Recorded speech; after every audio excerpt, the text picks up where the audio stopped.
Hello, everyone. In this session, we're going to talk about the management accounting, decision and control, the practice assessment 2. So you're going to look at the practice assessment 2 from the AAT website.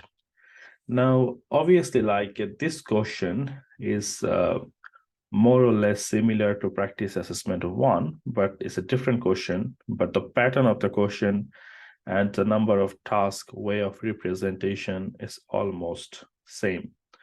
We're expecting the same question in the final exam as well. So that will be 8 questions we have to answer, 8 tasks, and we have 2 hours and 30 minutes to complete the whole exam. Very careful with this information, not to use any dot, comma, or space for the 1,000, and some information that is depends on the question. For example, question number 5, 7, 8 normally is a writing question. So you have to be very much prepared for this 3 questions, 5, 7, and 8. This 3 questions are normally from the writing task. All right, let's start. And obviously, this information, the assessment information, will be exactly the same on the final exam. So if you read now, you don't have to read on the exam day.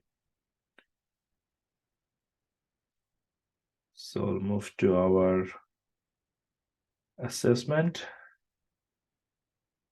The first question we have here, task 1, and this one is for 12 marks. Let's read this question.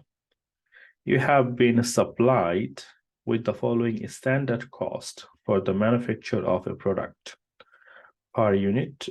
So if I want to make 1 unit, this is my cost. Direct material A22, 15, direct material C56, 10. So you have a 2 direct material. And direct labor 28 pounds. We don't know how many hours. Variable production overhead 4 pounds. Fixed production overhead 35 pounds. Calculate the following. Budgeted prime cost for 2750 unit. Budgeted marginal cost 4,500 unit. Full production cost 6,000 unit. Now, before you start the calculation, let's discuss a little bit about the prime cost, the marginal cost, and the full cost. The prime cost represents only the direct cost. Prime cost means only the direct cost. Only direct cost. Now, when I said only the direct cost, what does that mean? Direct cost normally represent direct material plus direct labor. These two together, we called it prime cost. For this question, we have a 15 plus 10. This is 25 plus 28. So 25 plus 28, that gives us 53. So 53 is the direct cost for this question. And for 2750 unit, we multiply by 27 and 50. This is per unit. So if we multiply 2750, and that will give us 145, 750. So this is my total prime cost. Total prime cost. So 145, 750. So this is my budgeted prime cost. The next one we have a budgeted marginal cost. If I have a marginal, all I have to do, I have to add it all the variable cost. So marginal means all variable cost. Marginal means all variable cost, not the fixed, only the variable cost. So we have direct material, direct labor, variable production overhead. That means this 4. So 53 plus 4 is 57. So you're going to say 57 is the marginal cost for 1 unit. That means 57 is the variable cost for 1 unit.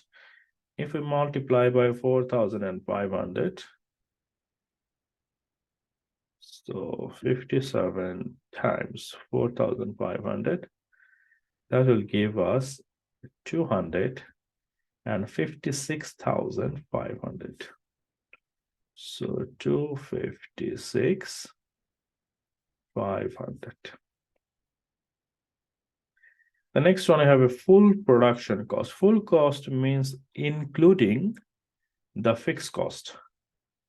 Full cost means including the fixed cost. Now, if I added the 35 as well, so 57 plus 35, that gives us 92. So total here, 92 is the full cost per unit. So I'll say full cost. So we have a 92 per unit times by 6,000 unit. 6,000 unit. And that will give us 552,000. 552,000. 552,000. So this is my calculation for the prime cost, marginal cost, and the full production cost. It's not very difficult. Let's move to the next one. It says, which of the following is a responsibility center where the manager is responsible for income, expenditure, and the level of investment? Remember that we have a few centers. One is cost center, where the manager is only responsible for the cost. Then we have a profit center, where the manager is only responsible for cost and revenue. And we have investment center, where the manager are responsible for income, expenditure, and the investment. So this is investment center. All right. Move to the next one. The next one we have here, calculate the contribution. Okay, that's a separate question. Let's read this one first. The company expect to sell 8,000 tie per month for 18 each. Variable cost are £10 per tie and fixed cost 40,000 per month. Now, if there is a fixed cost 40,000 per month, and if I want per unit, remember that I can always divide with 8,000. That will give me how much is the fixed cost per tie. And also need to be careful, if we have a per month here, it has to be per month here. So if they give you the cost, the fixed cost for the whole year, you need to divide by 12. So very much careful with that. All right, calculate the contribution per unit. The formula for the contribution, we know already, sales minus variable cost is the contribution. So sales minus variable cost give us the contribution. So sales is, we have 18. 18 is the sale. And the variable cost, the question said 10. And that gives me 8 per unit. Contribution is 8 per unit. Sales minus variable cost is the contribution. Calculate the total contribution for the month. So it's very simple. If 1 unit, 1 tie, give me contribution 8, that means 8,000 tie. How much will be the contribution? So multiply with 8,000, and that will give us 64,000. Total contribution, 64,000. Then calculate the total profit for the month. From the contribution, we need to minus the fixed cost. to find it out, how much is the profit? So if we minus the fixed cost, that is 40,000. So 64 minus 40, that will give me 24,000. That's my profit, 24,000. Calculate the break-even point. The formula for the break-even point, we already know. Fixed cost divide contribution per unit.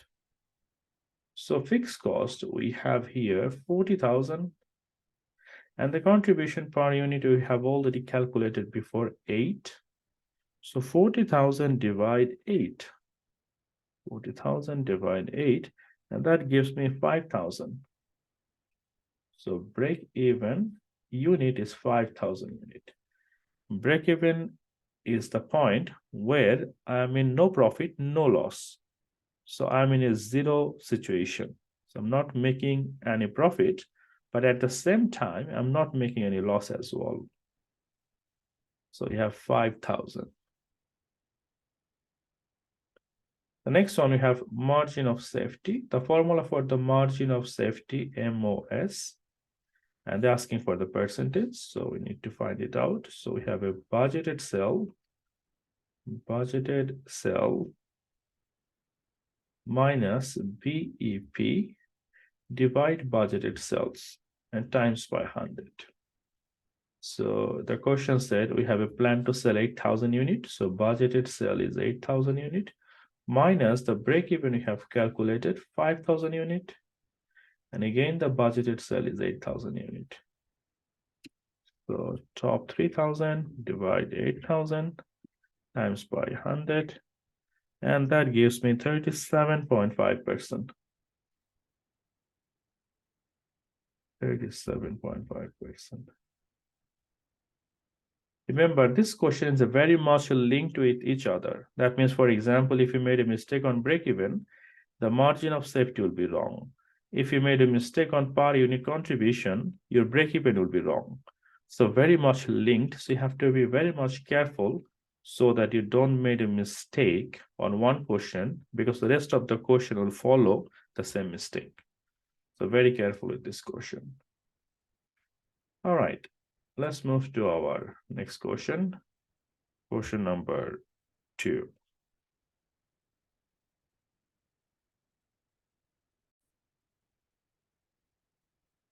Let's read this question. So we have here about the variance analysis. This question is not very difficult. Variance analysis normally is quite straightforward. For 15 marks question, we have the information in the table below shows the standard cost per unit and the budgeted variable cost for the manufacture of 250 units. So this information we have the budgeted for 250 units. Standard cost per unit, budgeted total cost for 250 unit. Okay, so we have a material 3 kg per unit. So we need to always try to see how much is per kilo. So 36 pound is for 3 kilo. So how much is 1 kilo? So 36 divide 3, that will give us 12. So 12 per kilo. Always do this working. We need to always find it out how much is the per kilo. Direct labor 1.5 hours per unit and total 22.5. So 22.5 divide 1.5, that will give us 15 per hour. Variable overhead 1.5 hours per unit and total is 10 pound 50. So 10 pound 50 divide 1.5, that will be 7 per hour. All right.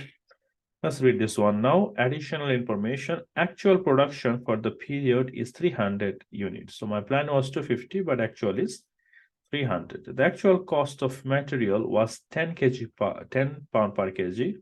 So you can see here our plan was to pay 12 per kg, but actually we paid 10 pound per kilo. Okay, fair enough.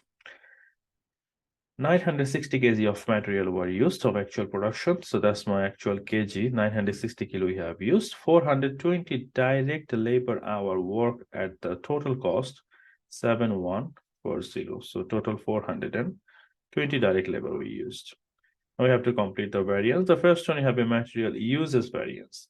Very careful with this thing. Uses variance, only look at the unit with the kg, with the total uses. So you don't have to look at the rate. We don't have to look at how much you paid for that.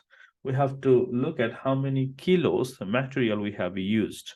So you always look at the number of kilos here, not how much you paid per kilo. When we have a rate variance, the rate variance is always how much we paid per kilo. But when you have a uses variance or efficiency variance, we do not look at the rate, we look at how many kilos or how many hours we have used. So here we have a uses variance. We need to look at how many kilo we have used. Now they said for 1 unit, we should use 3 kilo. So for 300 units, we should use 300 times 3. So we should use 900 kilo. 900 kilo. But actually we have used 960 kilo. The actual, so 960 kilo. So we need to find it out how much or how many kilo we're supposed to use and how many kilo we actually used. So you can say 60 kilo we have used more than our budget. So if 60 kilo we have used more than the budget, so 60 times per kilo is 12 that we have calculated before. The standard rate, always multiply with the standard rate. Remember that. Always multiply with the standard rate. So 12 per kilo is the standard rate. So 60 times 12 is 720, and it is adverse. Remember that, because if we use more than expectation, so it is not good for me. So if it is not good for me, then it is adverse. If it is good for me, then it is a favorable. So we'll say here 720, and that's adverse for me. The next one we have here, labor rate variance. So let's have a look. This time we talk about per hour, not how many hours, because we have a rate. So labor, they said 1.5 hour, 2250, that means 15 per hour. So we have used 420 direct labor hour. So for 420 hour, it should be times by 15 per hour. So it should be how much? 420 times by 15. There should be 6,300 for the labor cost. But actually we paid 7,140. So we paid actual is 7,140. So I paid more to my labor than my expectation, than my plan. So if we say 7,140, the difference is 840. So 840 pound I paid more than I supposed to pay. So 840 is adverse for me because I paid more than my expectation. Adverse. The next one, we have variable overhead efficiency variance. When I have efficiency, I need to look at how many hours I supposed to use and how many hours I have actually used. They said a variable overhead 1.5 hours per unit, 1.5 hours per unit. So for 300 unit, and per unit is 1.5 hours. So 300 times 1.5, that give me 450. So 450 hours I should use, but actually, how many hours I have used? That's the question. I have used 420 hours. So 420 hours I have used. So 30 hours I use less. I save. I'm supposed to use 450 hours, but actually I have used 420. That means 30 hours I saved, and per hour is 7. We have calculated that before. 7 standard rate. So that will give me 210. And this time it is favorable because I save. I supposed to use 450 hours, but I have only used 420. That means I have saved 30 hours, and that is good for me. So for that reason, 210 is a favorable for me. That's it.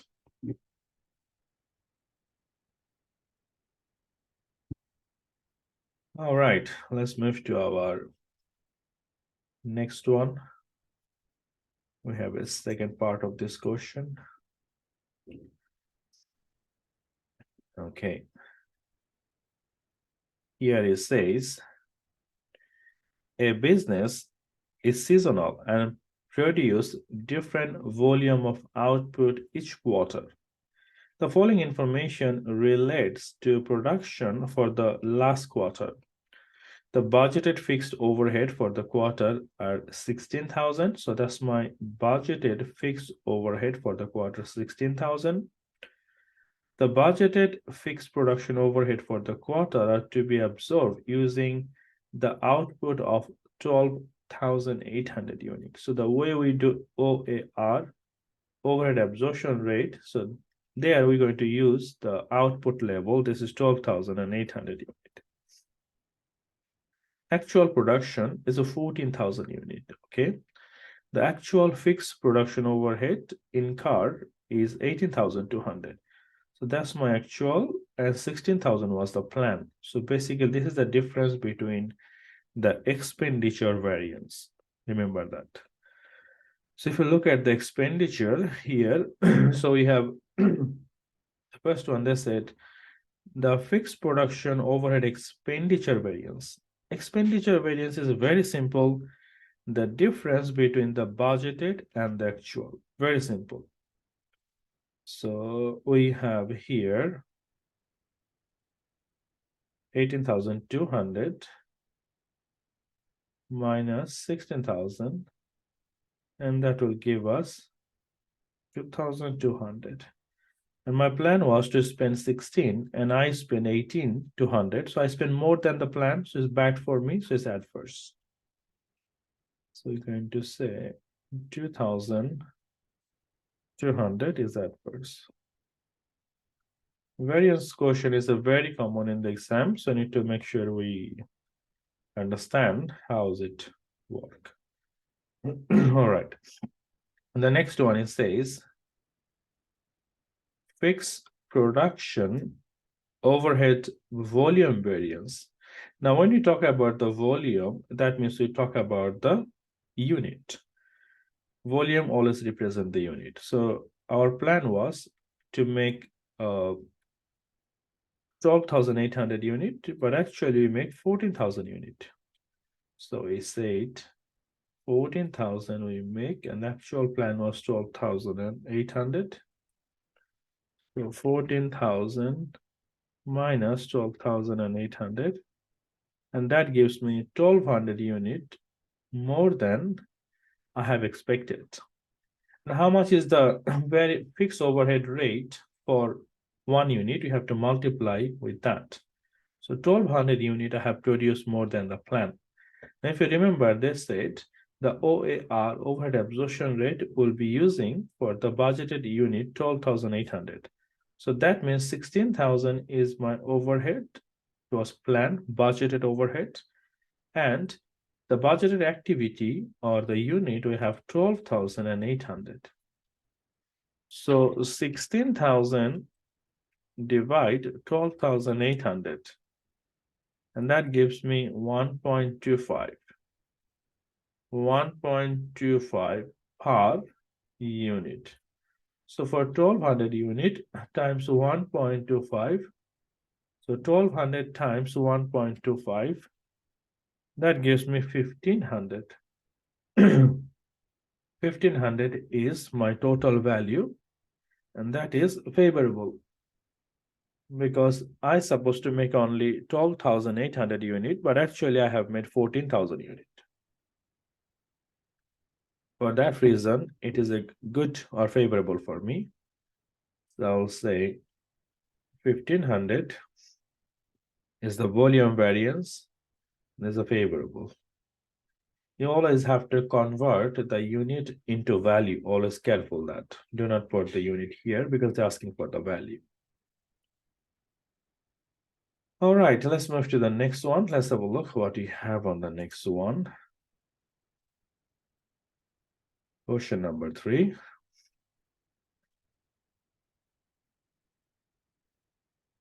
All right, this look like again the question came from the variance analysis. So we need to read this question and we have to do it. So don't think so variance would be that difficult, but you have to just be careful and you need to know how to do the workings. That's it.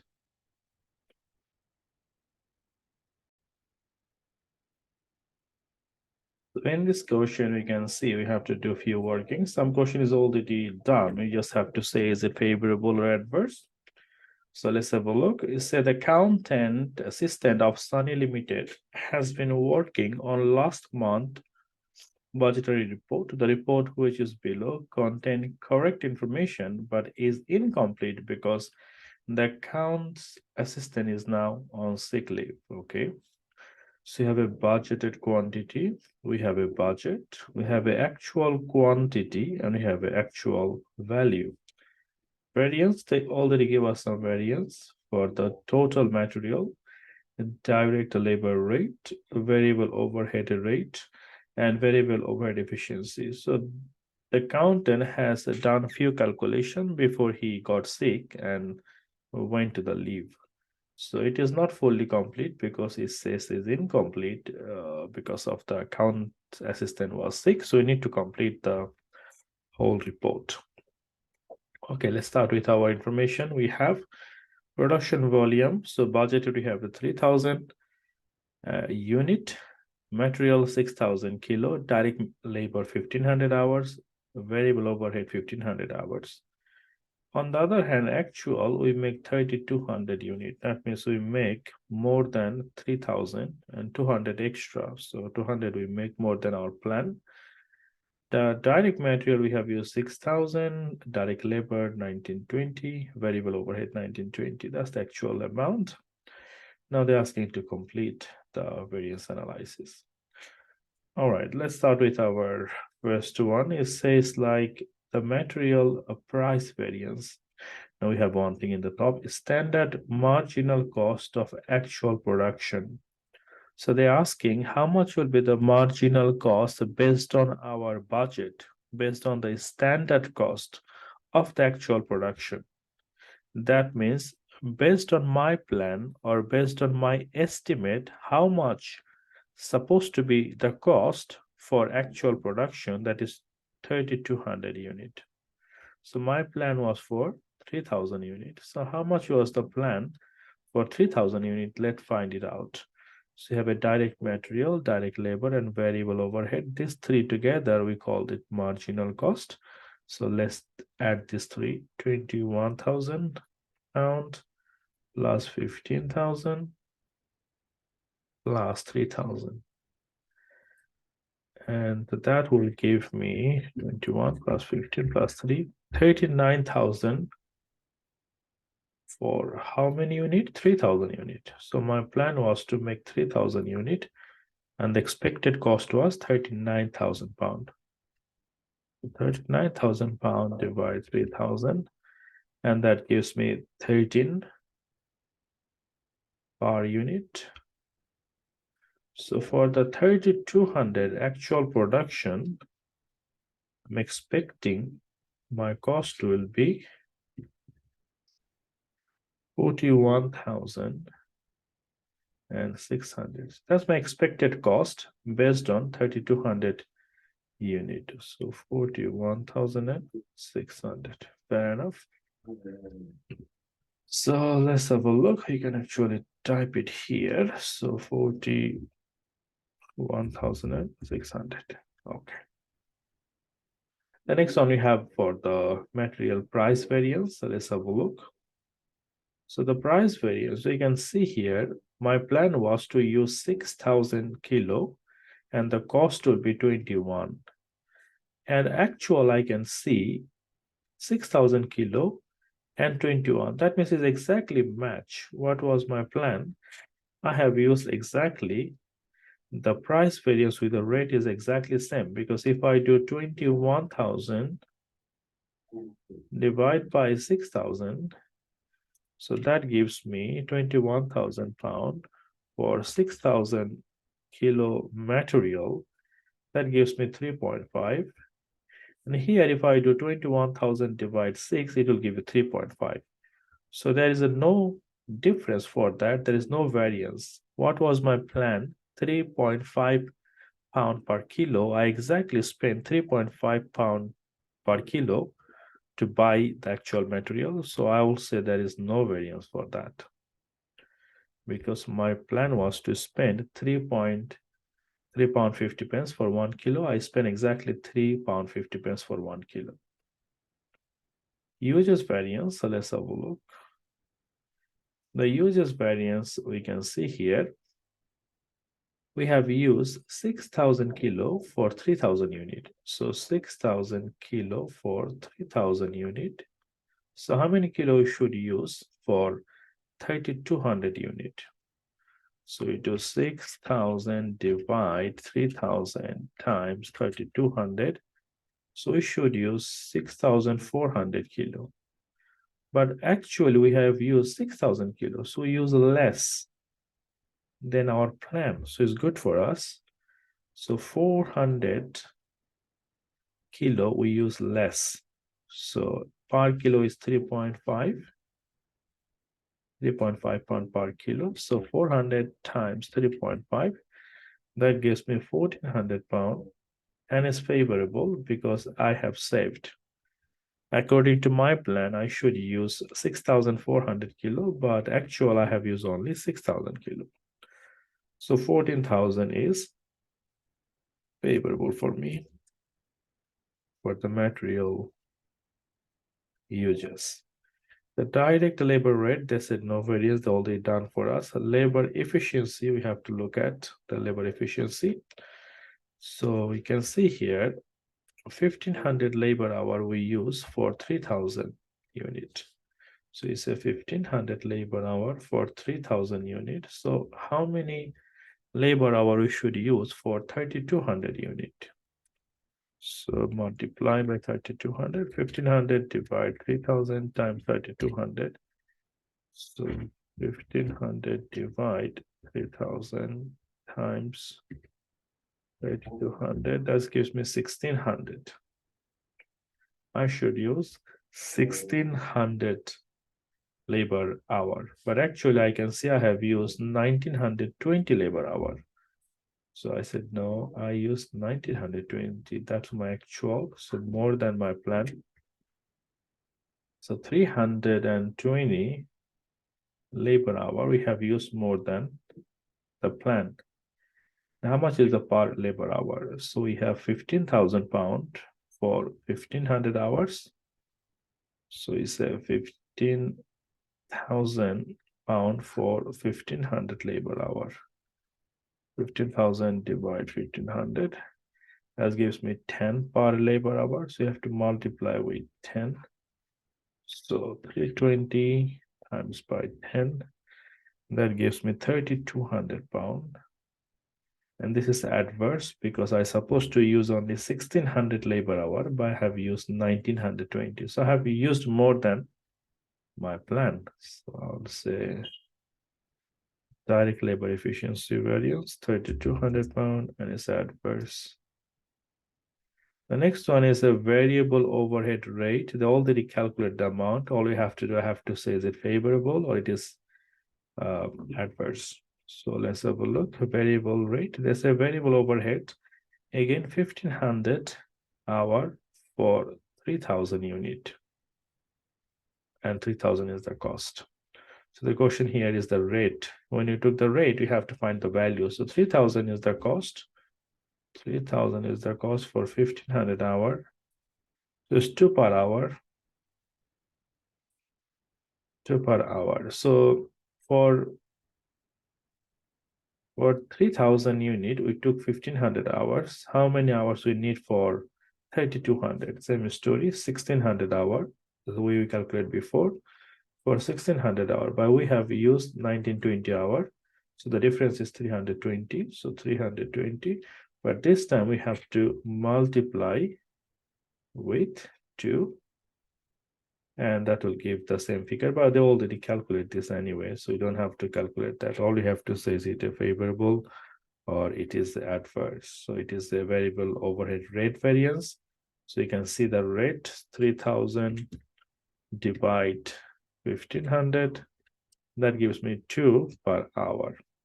So I'm supposed to use only 1600 hour based on this 1500 hours for 3000 unit, for 3200 unit, yeah, 1600, but actually I have used 1920. So minus 1920. So I have used more 320 hours. So that will give me adverse or favorable. We need to do the calculation once again for that.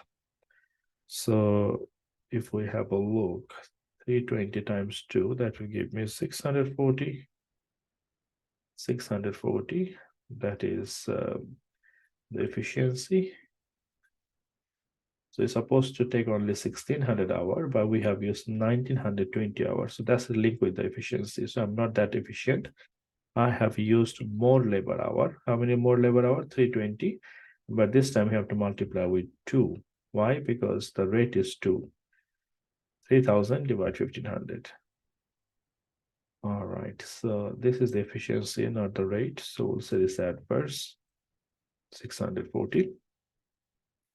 And the next one for the rate, let's have a look how we can define the rate. The rate variance for the variable overhead rate 3000 for 1500. So 3000 for 1500. That gives me 2. So on the other hand, 3456 divide 1920. So 3456 divided by 1920. So much is here. 3456 divide 1920. That gives me 1.8. 1.8. So it's look like favorable, isn't it? Because my plan was to spend £2 per hour, but I spent actually 1.8. So how much is the difference here? So that gives me 20 pence. And if we multiply with 300 and multiply with our number of rate hour, so 0.20 times 1920 hours, and that gives me 384. Yes, it's exactly 384. So that means the favorable. My plan was 3000 hour, 3000 pound for 1500 hours. That's £2 per hour. But actual, I spent 3456 and for 1920 hours. So that means 1.8 per hour. So I have saved 20 pence per hour. So for 1920 hours, I have saved 384. So that will give me a favorable because I saved.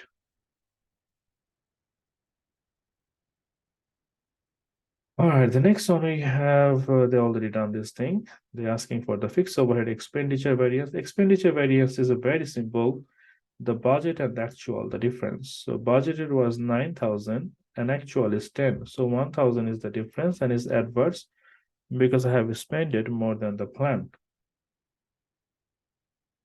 So I said 1,000 will be adverse variance. And that's it. The rest of the question they already done for us. So this sort of question is quite common in the exam, variance analysis. So make sure you do enough practice so that if this question come in the exam, you really don't have to worry too much. 15 marks question, very easy to get. All right, let's move to the next one. The next one we have here, this is from the forecasting question. So this question we have 12 marks. So we have 2 sections. So let's have a look what we have here.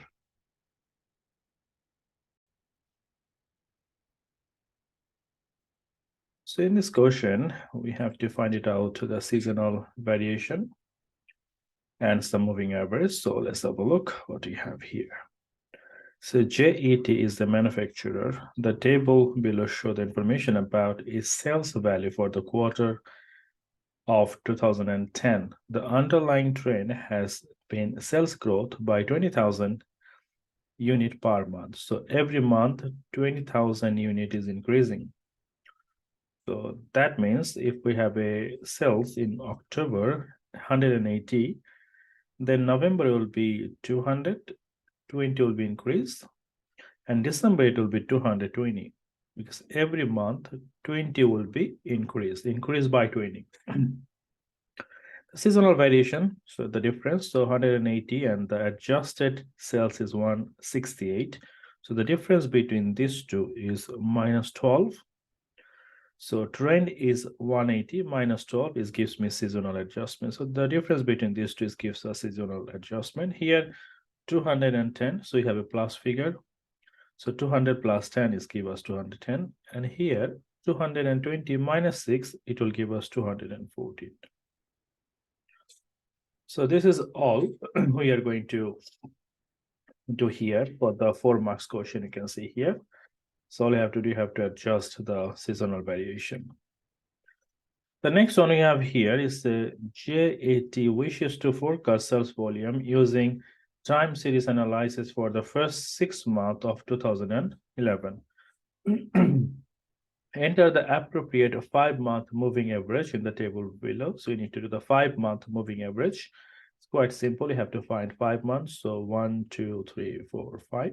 So you added this 5, divide by 5. So you added all of these things. So 2,500 plus 2,650 plus 2,700 plus 2,600 plus 2,550 and divide by 5.